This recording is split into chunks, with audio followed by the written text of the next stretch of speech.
My name is Adam. I'm 14, well actually 15 in 11 days time, and unlike my parents I do look forward to my birthdays. I have microphthalmia and coloboma in my left eye. Microphthalmia is when the eye starts to grow, but at about 6 weeks gestation it stops. There are many reasons why this might happen, but at present we don't know why this happened to me. Along with the microphthalmia, I also have coloboma, which means that the small eye I do have has a pupil that is a funny shape. I also have a cataract in it, which means that some of this funny shaped pupil is brown and some of it is still blue, whilst another part is quite cloudy white. It's a bit confusing when I'm asked what coloured eyes I do have. If you wonder why you are looking at me and my left eye doesn't show any signs of this, it's because I wear a prosthetic eye and have done so since the age of 3. Having all of these things, it means that I am completely blind in one eye, but very lucky to have vision in my other eye. To look at me today, you may not know that there is anything wrong with me. A great deal of this is down to Mr. Richard Collin, a patron of MACS, who is here this evening.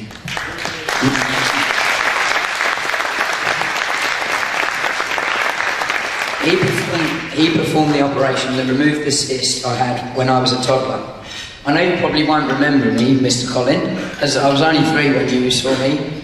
But Mr. Collin, or God as Mum calls you, I'd like to shake your hand and thank you for being part of the team that helped give me my handsome good looks.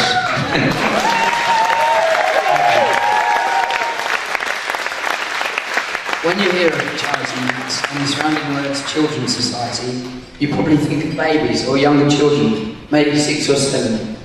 When my family and I found MACS, I was only 2. It was like finding a lifeline for them and my brother Dan, who is 5 years older than me. Hello Dan?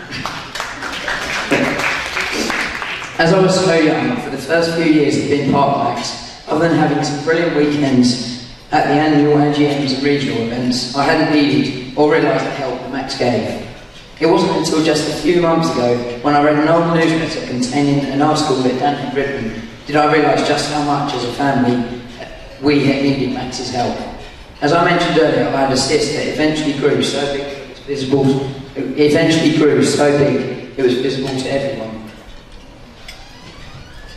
Daniel, who was just 6 or 7 at the time of this cyst, had been bombarded by other children and friends making disgusting comments to him about me, his little brother. Attached to this newsletter was a drawing he had made of me with a little note by the side. It finished with the words, "I don't like it when people look stare at Adam. I don't like it. Lots of love from Big Brother Daniel Clark." The note, with numerous spelling mistakes, and a drawing of me that, quite frankly, I'm glad I have no resemblance to, as it looks more like an abstract artwork completing the letter. MACS helped my parents and my older brother, and gave them the much-needed family support and awareness to help them cope with what was happening. I think it was around the time when I turned 11 that MACS really began to help me personally. Before this age, having a glass eye had been a gift.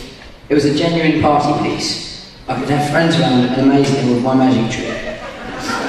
I could remove it at junior school and show it to everyone as they asked me about it eagerly. I could slide it along the floor as we played games and laughed. Everyone at school liked listening when I told them about the time our dog had been found playfully chewing the eye.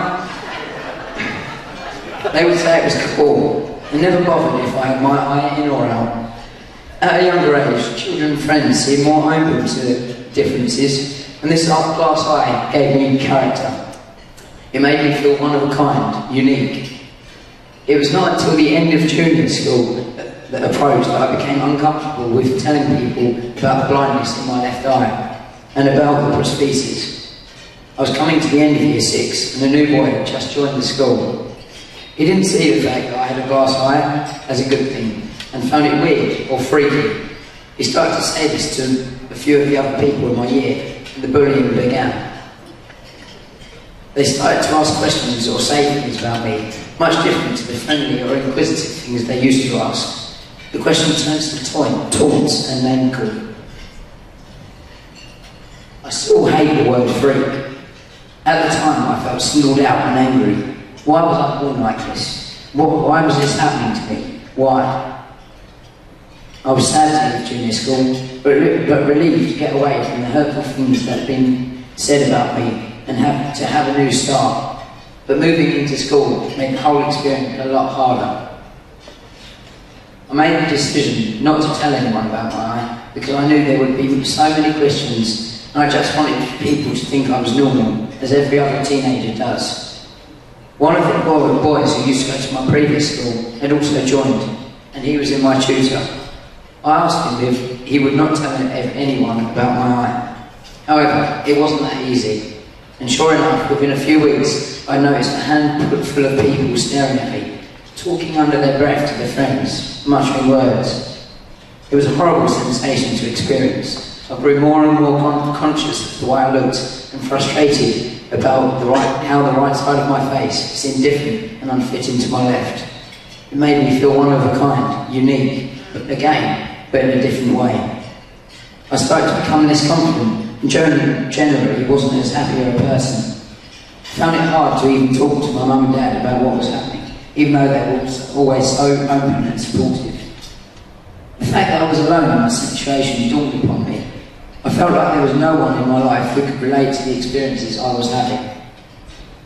Even when I started to see the school counsellor, it was no help.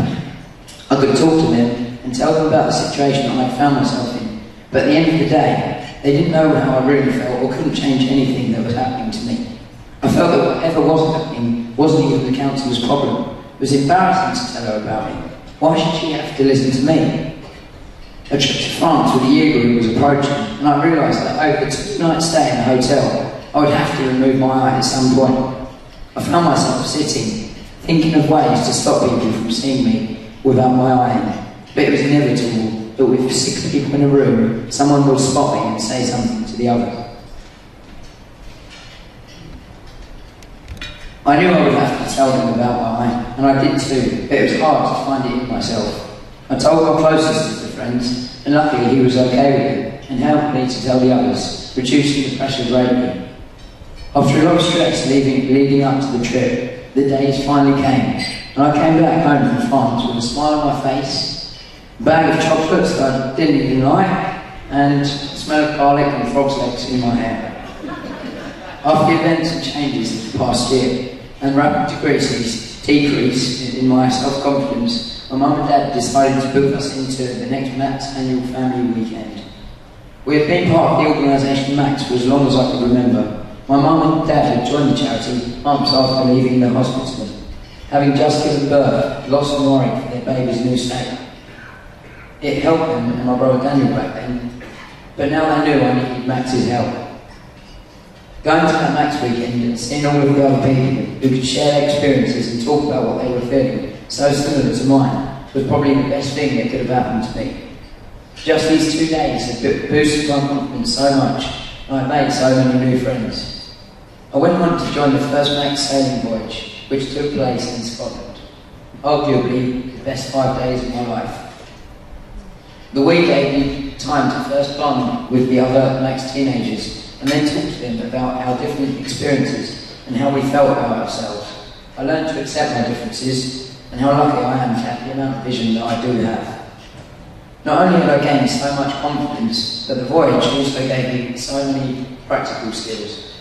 Whilst on the boat, we had to cook for each other, and I found that cooking 34 jacket potatoes in a boat's galley in a storm isn't the easiest task. We also learned that eating 12 penguin bars and 2 bowls of pasta may lead to seasickness.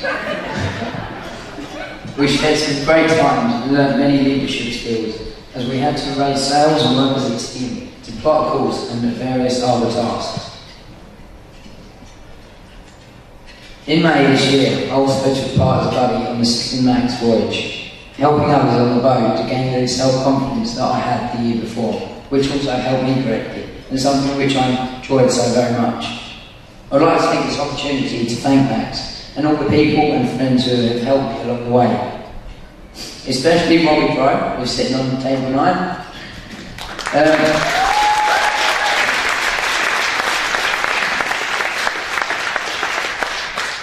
He introduced the value of the OIT sailing experience to MACS.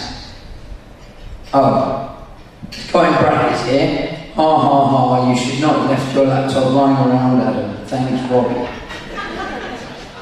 I'd like to thank the committee members who I know give many hours of their free time to ensure that MACS families and their children get the much needed help. But most of all, I would like to thank you. Your presence here tonight means that the events like the sailing trip, along with the much needed family support, that will continue. Not just for existing MACS families, but for those children that will be born with the MACS conditions in the future. The money raised for tonight's ticket sales and from the much anticipated auction, which is coming up next, will help to continue to offer many other MACS teenagers, children and their families the valuable support that MACS requires. MACS has helped me to find the self-confidence in myself to do things and to be someone who I would never have had the courage to be before.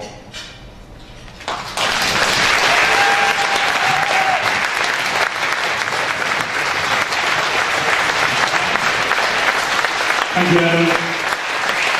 It's very good to see. Thank you very, very much.